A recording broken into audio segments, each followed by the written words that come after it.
गलातियों के नाम संत पौलुस का पत्र, अध्याय 1। अभिवादन। यह पत्र पौलुस की ओर से है, जो ना तो मनुष्यों की ओर से और ना किसी मनुष्य द्वारा प्रेरित नियुक्त हुआ है, बल्कि ईसा मसीह द्वारा और पिता परमेश्वर द्वारा प्रेरित नियुक्त हुआ है, जिसने उन्हें मृतकों में से पुनर्जीवित किया। मैं और जितने भाई मेरे साथ हैं गलातियों की कलीसिया का अभिवादन करते हैं। हमारा पिता ईश्वर और हमारे प्रभु ईसा मसीह आप लोगों को अनुग्रह तथा शांति प्रदान करे। मसीह ने हमारे पापों के कारण अपने को अर्पित किया, जिससे वह हमारे पिता ईश्वर की इच्छा अनुसार इस पापमय संसार से हमारा उद्धार करे। उसी को युगों युगों तक महिमा, आमीन। गलातियों की अस्थिरता। मुझे आश्चर्य होता है कि जिसने आप लोगों को मसीह के अनुग्रह द्वारा बुलाया, उसे आप इतना शीघ्र त्याग कर एक दूसरे सुसमाचार के अनुयायी बन गए हैं। दूसरा तो है ही नहीं, किंतु कुछ लोग आप में अशांति उत्पन्न करते और मसीह का सुसमाचार विकृत करना चाहते हैं। लेकिन जो सुसमाचार मैंने आपको सुनाया, यदि कोई चाहे वह मैं स्वयं या कोई स्वर्गदूत ही क्यों ना चाहे, उससे भिन्न सुसमाचार सुनाए तो वह अभिशप्त हो। मैं जो कह चुका हूँ वही दोहराता हूँ। जो सुसमाचार आपको मिला है, यदि कोई उससे भिन्न सुसमाचार सुनाए तो वह अभिशप्त हो। मैं अब किसका कृपा पात्र बनने की कोशिश कर रहा हूँ, मनुष्यों का अथवा ईश्वर का? क्या मैं मनुष्यों को प्रसन्न करना चाहता हूँ? यदि मैं अब तक मनुष्यों को प्रसन्न करना चाहता तो मैं मसीह का सेवक नहीं होता। संत पौलुस द्वारा प्रचलित सुसमाचार मनुष्य रचित नहीं है। भाइयों, मैं आप लोगों को विश्वास दिलाता हूँ कि मैंने जो सुसमाचार सुनाया वह मनुष्य रचित नहीं है। मैंने किसी मनुष्य से उसे ना तो ग्रहण किया और ना सीखा, बल्कि उसे ईसा मसीह ने मुझ पर प्रकट किया। आप लोगों ने सुना होगा कि जब मैं यहूदी धर्म का अनुयायी था तो मेरा आचरण कैसा था। मैं ईश्वर की कलीसिया पर घोर अत्याचार और उसके सर्वनाश का प्रयत्न करता था। मैं अपने पूर्वजों की परंपराओं का कट्टर समर्थक था और अपने समय के बहुत से यहूदियों की अपेक्षा अपने राष्ट्रीय धर्म के पालन में अधिक उत्साह दिखाता था। किंतु ईश्वर ने मुझे माता के गर्भ से ही अलग कर लिया और अपने अनुग्रह से बुलाया था। इसलिए उसने मुझ पर और मेरे द्वारा अपने पुत्र को प्रकट करने का निश्चय किया, जिससे मैं गैर यहूदियों में उसके पुत्र के सुसमाचार का प्रचार करूं। इसके बाद मैंने किसी से परामर्श नहीं किया और जो मुझसे पहले प्रेरित थे उनसे मिलने के लिए मैं यरूशलेम नहीं गया, बल्कि मैं तुरंत अरब देश गया और बाद में दमिश्क लौटा। मैं 3 वर्ष बाद कैफस से मिलने यरूशलेम गया और उनके साथ 15 दिन रहा।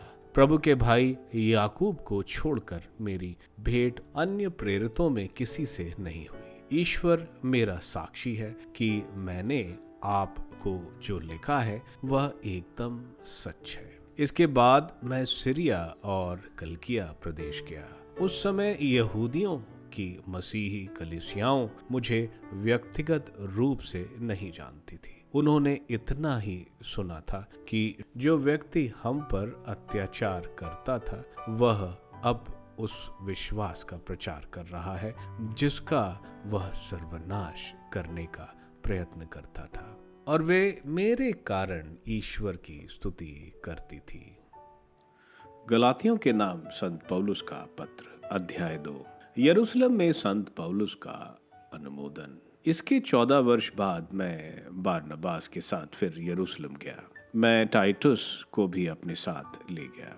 ईश्वर ने मुझ पर प्रकट किया कि मुझे जाना चाहिए। मैंने उन लोगों के सामने, अर्थात प्रतिष्ठित व्यक्तियों के सामने एकांत में वह सुसमाचार प्रस्तुत किया जिसका प्रचार मैं गैर यहूदियों के बीच करता हूँ, जिससे ऐसा ना हो कि मैं व्यर्थ परिश्रम करूं या कर चुका हूं। किंतु उन्होंने टाइटस को, जो मेरे साथ आए थे और यूनानी है, इसके लिए बाध्य नहीं किया कि वह अपना खतना कराए। यह प्रश्न इन्हें गिने झूठे भाइयों के कारण उठा था, जो अनधिकार ही छिपे छिपे घूमकर मसीह से प्राप्त हमारी स्वतंत्रता को छीनना और हमें दास्ता में डालना चाहते थे। हम उन लोगों के सामने एक क्षण के लिए भी नहीं झुके।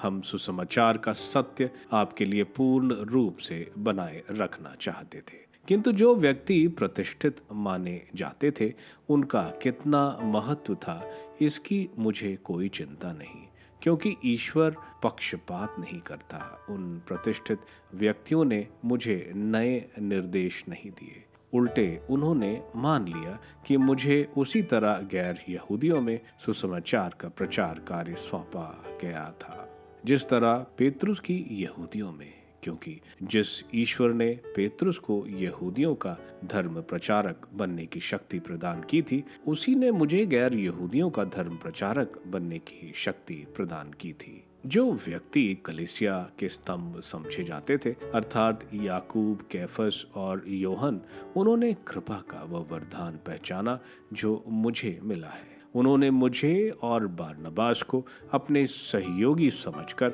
हमसे हाथ मिलाया।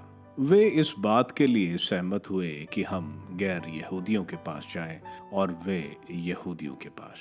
उनका आग्रह इतना ही था कि हमें दरिद्रों की सुध लेनी चाहिए, और इसके लिए मैं स्वयं उत्सुक था। अंतकिया में संत पौलुस द्वारा पेतरुस का विरोध। जब कैफस अंतकिया आए तो मैंने उनके मुंह पर उनका विरोध किया, क्योंकि वह गलत रास्ते पर थे। वह पहले गैर यहूदियों के साथ खाते थे, किंतु जब याकूब के यहाँ से कुछ व्यक्ति आए तो वह यहूदियों के भय से गैर यहूदियों से किनारा करने और उनसे अलग रहने लगे। दूसरे यहूदी भाइयों ने भी इसी प्रकार का ढोंग रचा, यहाँ तक कि बारनबास भी उनके ढोंग के कारण भटक गए। जब मैंने देखा कि उनका आचरण सुसमाचार के सत्य के अनुकूल नहीं है, तो मैंने सबके सामने कैफस से यह कहा, यदि आप जो जन्म से यहूदी हैं, यहूदी रिवाज के अनुसार नहीं बल्कि गैर यहूदी रिवाज के अनुसार जीते हैं, तो आप गैर यहूदियों को यहूदी रिवाज अपनाने के लिए कैसे बाध्य कर सकते हैं? विश्वास द्वारा पाप मुक्ति। हम लोग गैर यहूदियों के पापी वंशज नहीं बल्कि जन्म से यहूदी हैं। फिर भी हम जानते हैं कि मनुष्य संहिता के कर्म कांड द्वारा नहीं बल्कि ईसा मसीह में विश्वास द्वारा पाप मुक्त होता है। इसलिए हमने ईसा मसीह में विश्वास किया है, जिससे हमें संहिता के कर्म कांड द्वारा नहीं बल्कि मसीह में विश्वास द्वारा पाप से मुक्ति मिले। क्योंकि संहिता के कर्म कुंड द्वारा किसी को पाप मुक्ति नहीं मिलती।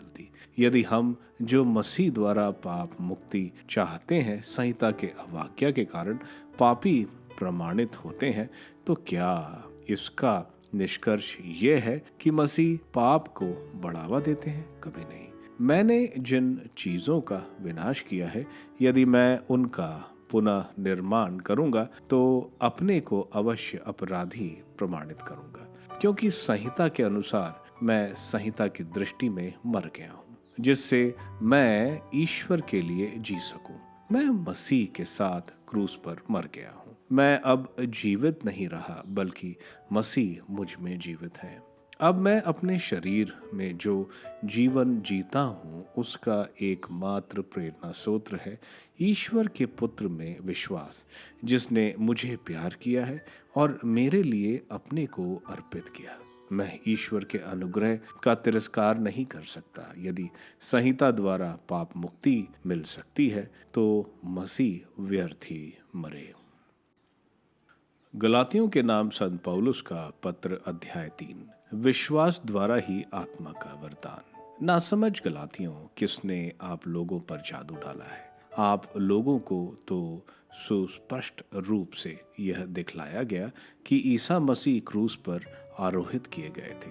मैं आप लोगों से इतना ही जानना चाहता हूँ, आपको संहिता के कर्मकांड के कारण आत्मा का वरदान मिला या सुसमाचार के संदेश पर विश्वास करने के कारण, क्या आप लोग इतने नासमझ हैं कि आपने जो कार्य आत्मा द्वारा प्रारंभ किया उसे अब शरीर द्वारा पूर्ण करना चाहते हैं? क्या आप लोगों को व्यर्थ ही इतने वरदान प्राप्त हुए? मुझे ऐसा विश्वास नहीं है।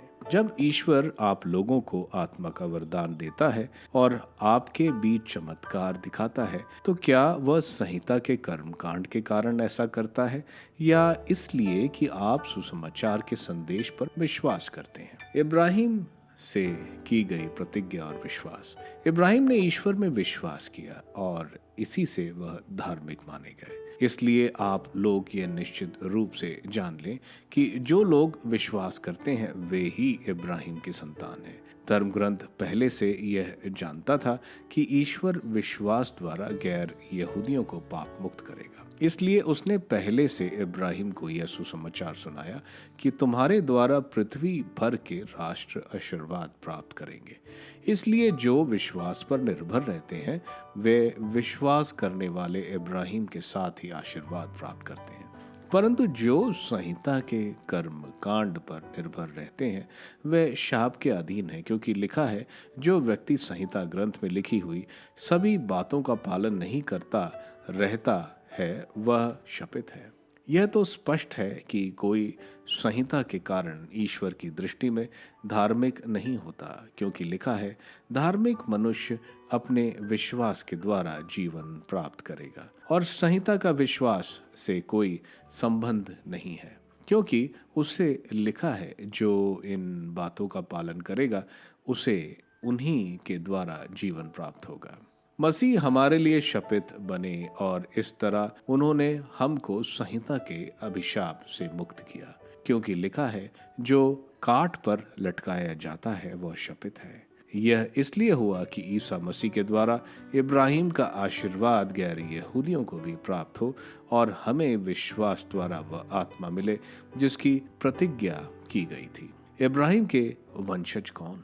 भाइयों, मैं आप लोगों के साधारण जीवन का उदाहरण दे रहा हूँ। कोई व्यक्ति किसी मनुष्य का प्रमाणिक वसीयत नामा ना तो रद्द कर सकता और ना उसमें कुछ जोड़ सकता है। अब प्रतिज्ञाएं इब्राहिम और उनके वंशजों को दी गई हैं। धर्मग्रंथ नहीं कहता उनके वंशजों को मानो बहुतों को, बल्कि उनके वंशजों को मानो एक को हो और वह वंशज मसीह है। मेरे कहने का अभिप्राय यह है, जो वसीयत नामा ईश्वर द्वारा प्रमाणित किया जा चुका है उसे 400 वर्ष बाद की संहिता ना तो रद्द कर सकती और ना उसकी प्रतिज्ञाएं उठा सकती हैं। यदि संहिता के माध्यम से वसीयत प्राप्त होती तो प्रतिज्ञा से उसका कोई संबंध नहीं, किंतु प्रतिज्ञा द्वारा ही ईश्वर ने उसे इब्राहिम को दिया।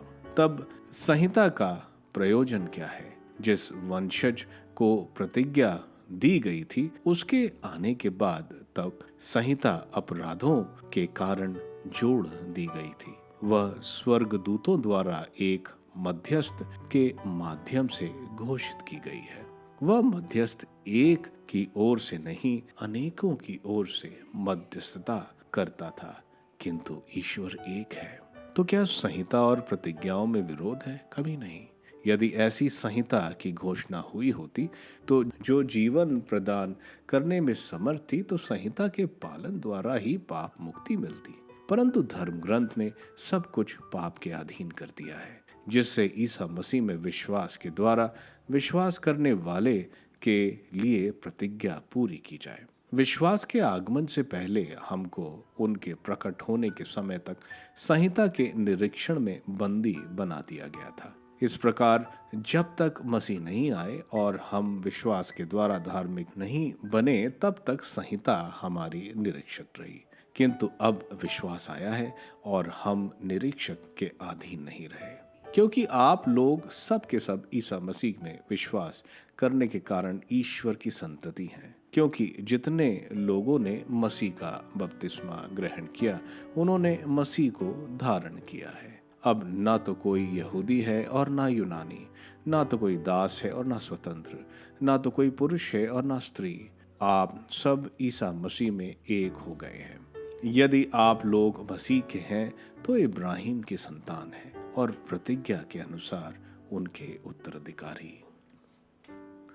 गलातियों के नाम संत पौलुस का पत्र अध्याय 4। विश्वास हमें ईश्वर की संतान बना देता है।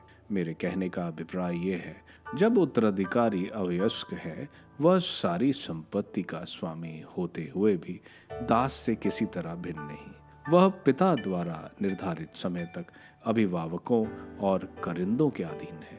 इसी तरह जब तक हम आवश्यक थे तब तक संसार के तत्वों के अधीन थे, किंतु समय पूरा हो जाने पर ईश्वर ने अपने पुत्र को भेजा। वह एक नारी से उत्पन्न हुए और संहिता के अधीन रहे, जिससे वह संहिता के अधीन रहने वालों को छुड़ा सके और हम ईश्वर के दत्तक पुत्र बन जाएं। आप लोग पुत्री हैं। इसका प्रमाण यह है कि ईश्वर ने हमारे हृदयों में अपने पुत्र का आत्मा भेजा है, जो यह पुकार कर कहता है, आबा पिता। इसलिए अब आप दास नहीं पुत्र हैं, और पुत्र होने के नाते आप ईश्वर की कृपा से विरासत के अधिकारी हैं। गलातियों के विषय में संत पौलुस की आशंका। आप लोग पहले, जब आपको ईश्वर का ज्ञान प्राप्त नहीं हुआ था, ऐसे देवताओं की दासता स्वीकार करते थे जो वास्तव में देवता नहीं है। किंतु अब आप ईश्वर को पहचान चुके हैं, या यूं कहें कि ईश्वर ने आपको अपनाया है, तो आप कैसे फिर उन अशक्त एवं असार बने तत्वों की शरण ले सकते हैं? क्या आप फिर उनकी दासता स्वीकार करना चाहते हैं?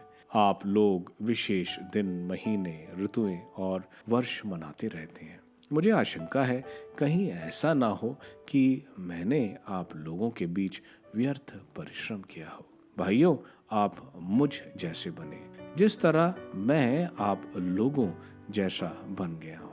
यही आप में मेरा अनुरोध है। आप लोगों ने मेरे साथ कोई अन्याय नहीं किया। आप जानते हैं कि अस्वस्थ होने के कारण मुझे आपको पहली बार सुसमाचार सुनाने का अवसर मिला। यद्यपि मैं अपने शरीर की दुर्बलता के कारण आप लोगों के लिए भार बना, फिर भी आपने ना तो मेरा तिरस्कार किया और ना मेरे प्रति घृणा प्रकट की, बल्कि आपने मेरा ऐसा स्वागत किया मानो मैं ईश्वर का दूत या स्वयं ईसा मसीह था। उस समय आप लोग अपने को धन्य समझते थे।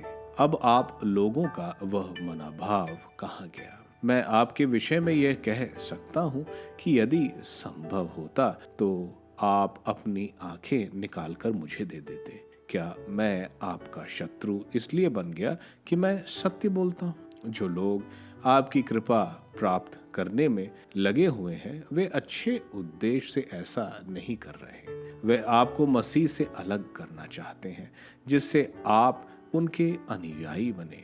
चाहे मैं आपके साथ विद्यमान हूँ या दूर हूँ, यह अच्छी बात है कि लोग हर समय आपकी कृपा चाहते हैं, बशर्ते वे किसी अच्छे उद्देश्य से प्रेरित हों। मेरे प्रिय बच्चों, जब तक तुम में मसीह का स्वरूप नहीं बन पाया है, तब तक मैं तुम्हारे लिए फिर प्रसव पीड़ा सहता हूँ।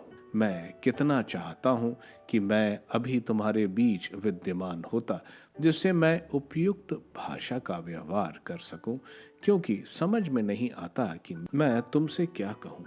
दो विद्यमान, एक दासता का और एक स्वतंत्रता का।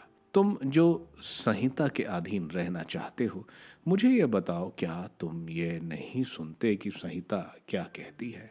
उसमें लिखा है कि इब्राहिम के दो पुत्र थे, एक दासी से और एक स्वतंत्र पत्नी से। दासी के पुत्र का जन्म प्रकृति के अनुसार हुआ, किंतु स्वतंत्र पत्नी के पुत्र का जन्म प्रतिज्ञा के अनुसार। इन बातों का एक लक्षणिक अर्थ है। वे दो स्त्रियां दो विधानों की प्रतीक हैं। एक अर्थात सिनाई पर्वत का विधान दासता के लिए संतति उत्पन्न करता है, यह हागार है, क्योंकि सिनाई अरब में है। हागार वर्तमान यरूशलेम की प्रतीक है, क्योंकि यरूशलेम अपनी संतति के साथ दासता के अधीन है, किंतु दिव्य यरूशलेम स्वतंत्र है। वही हमारी माता है, क्योंकि लिखा है, वंध्या तुमने कभी पुत्र नहीं जना, अब आनंद मनाओ, तुमने प्रसव पीड़ा का अनुभव नहीं किया, उल्लास के गीत गाओ, क्योंकि विवाहिता अपेक्षा परियक्ता के अधिक पुत्र होंगे। भाइयों, इसहाक की तरह आप लोगों का जन्म भी प्रतिज्ञा के अनुसार हुआ है, किंतु जिसका जन्म प्रकृति के अनुसार हुआ वह उस पर अत्याचार करता था। जिसका जन्म आत्मा के अनुसार हुआ था वह भी ऐसा ही होता है। किंतु धर्म ग्रंथ क्या कहता है? दासी और उसके पुत्र को घर से निकाल दीजिए। दासी का पुत्र स्वतंत्र पत्नी के पुत्र के साथ विरासत का अधिकारी नहीं होगा। इसलिए भाइयों, हम दासी का नहीं बल्कि स्वतंत्र पत्नी की संतति हैं। गलातियों के नाम संत पौलुस का पत्र, अध्याय 5। मसीह द्वारा प्रदत्त स्वतंत्रता। मसीह ने स्वतंत्र बने रहने के लिए ही हमें स्वतंत्र बनाया। इसलिए आप लोग दृढ़ रहें और फिर दासता के जुए में नहीं जुटे। मैं पौलुस आप लोगों से यह कहता हूँ, यदि आप खतना कराएंगे तो आपको मसीह से कोई लाभ नहीं होगा। मैं खतना कराने वाले हर एक व्यक्ति से फिर कहता हूँ कि उसे समस्त संहिता का पालन करना है। यदि आप अपनी धार्मिकता के लिए संहिता पर निर्भर रहना चाहते हैं तो आपने मसीह से अपना संबंध तोड़ लिया और ईश्वर की कृपा को खो दिया है। हम तो उस धार्मिकता और तीव्र अभिलाषा करते हैं जो विश्वास पर आधारित है और आत्मा द्वारा प्राप्त होती है। यदि हम ईसा मसीह में संयुक्त हैं तो ना खतने का कोई महत्व है, ना उसके अभाव का। महत्व विश्वास का है जो प्रेम से अनुप्रेरित है। आप लोग अच्छी प्रगति कर रहे थे। आपको किसने सत्य के मार्ग पर आगे बढ़ने में रोका? उस व्यक्ति ने जो भी तर्क दिया हो वह तर्क ईश्वर की ओर से नहीं आया जो आप लोगों को बुलाता है। याद रखें, थोड़ा सा खमीर सारे सने हुए आटे को खमीर बना देता है। मुझे प्रभु में आप लोगों पर यह भरोसा है कि आप विचलित नहीं होंगे। जो व्यक्ति आप लोगों में अशांति करता है वह चाहे जो भी हो ईश्वर का दंड भोगेगा। भाइयों, यदि मैं आप तक खतने का प्रचार करता तो मुझ पर अब तक अत्याचार क्यों किया जा रहा है? यदि मैं ऐसा करता तो क्रूस के कारण जो बाधा होती है वह समाप्त हो जाती। अच्छा यही होता कि जो लोग आप में अशांति उत्पन्न करते हैं वह अपने को नपुंसक बना लेते। भातृ प्रेम का महत्व। भाइयों, आप जानते हैं कि आप लोग स्वतंत्र होने के लिए बुलाए गए हैं। आप सावधान रहें, नहीं तो वह स्वतंत्रता भोग विलास का कारण बन जाएगी। आप लोग प्रेम से एक दूसरे की सेवा करें, क्योंकि एक ही आज्ञा में समस्त संहिता निहित है और वह ये है, अपने पड़ोसी को अपने समान प्यार करो। यदि आप लोग एक दूसरे को काटने और फाड़ डालने की चेष्टा करेंगे तो सावधान रहें, कहीं ऐसा ना हो कि आप एक दूसरे का सर्वनाश करें। आत्मा और शरीर एक दूसरे के विरोधी हैं। मैं यह कहना चाहता हूँ, आप लोग आत्मा की प्रेरणा के अनुसार चलेंगे तो शरीर की वासनाओं को तृप्त नहीं करेंगे। शरीर तो आत्मा के विरुद्ध इच्छा करता है और आत्मा शरीर के विरुद्ध। ये दोनों एक दूसरे के विरोधी हैं। इसलिए आप जो चाहते हैं वही नहीं कर पाते हैं। यदि आप आत्मा की प्रेरणा के अनुसार चलते हैं तो संहिता के अधीन नहीं है। शरीर के कुकर्म प्रत्यक्ष हैं, अर्थात व्यभिचार, अशुद्धता, लपटता, मूर्ति पूजा, जादू टोना, बैर, फूट, ईर्ष्या, क्रोध, स्वार्थपरता, मन मुटाव, दल बदली, द्वेष, मतवालापन, रंगरलियां और इस प्रकार की और बातें। मैं आप लोगों से कहता हूँ, जैसा कि मैंने पहले भी कहा, जो इस प्रकार का आचरण करते हैं वह ईश्वर के राज्य के अधिकारी नहीं होंगे। परंतु आत्मा का फल है प्रेम, आनंद, शांति, सहनशीलता, मिलनसारिता, दयालुता, ईमानदारी, सौम्यता और संयम। इसके विरुद्ध कोई विधि नहीं है। जो लोग ईसा मसीह के हैं उन्होंने वासनाओं तथा कामनाओं सहित अपने शरीर को क्रूस पर चढ़ा दिया है। यदि हमें आत्मा द्वारा जीवन प्राप्त हो गया है तो हम आत्मा के अनुरूप जीवन बिताएं। मनुष्य जो बोता है वही लुनाता है। हम मिथ्याभिमानी ना बने, एक दूसरे को ना छेड़ें और एक दूसरे से ईर्ष्या ना करें। गलातियों के नाम संत पौलुस का पत्र अध्याय 6। भाइयों, यदि यह पता चले कि किसी ने कोई अपराध किया तो आप लोग जो आध्यात्मिक हैं उसे नम्रता पूर्वक सुधारें। आप स्वयं सावधान रहें, कहीं ऐसा ना हो कि आप भी प्रलोभन में पड़ जाएं। ऐसे भारी बोझ ढोने में एक दूसरे की सहायता करें और इस प्रकार मसीह की विधि पूरी करें।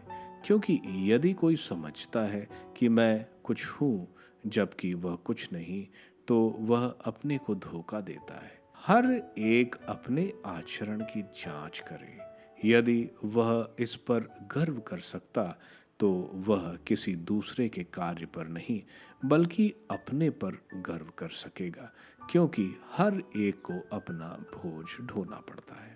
जो वचन की शिक्षा पा रहा है वह अपनी संपत्ति का कुछ भाग अपने शिक्षक को अर्पित करे। धोखे में ना रहे। ईश्वर का उपहास नहीं किया जा सकता। मनुष्य जो बोता है वही लुनाता है।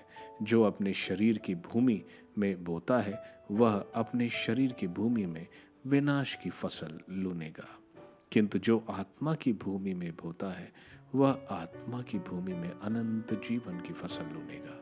हम भलाई करते करते हिम्मत ना हार बैठे, क्योंकि यदि हम दृढ़ बने रहेंगे तो समय आने पर अवश्य फसल लूनेंगे।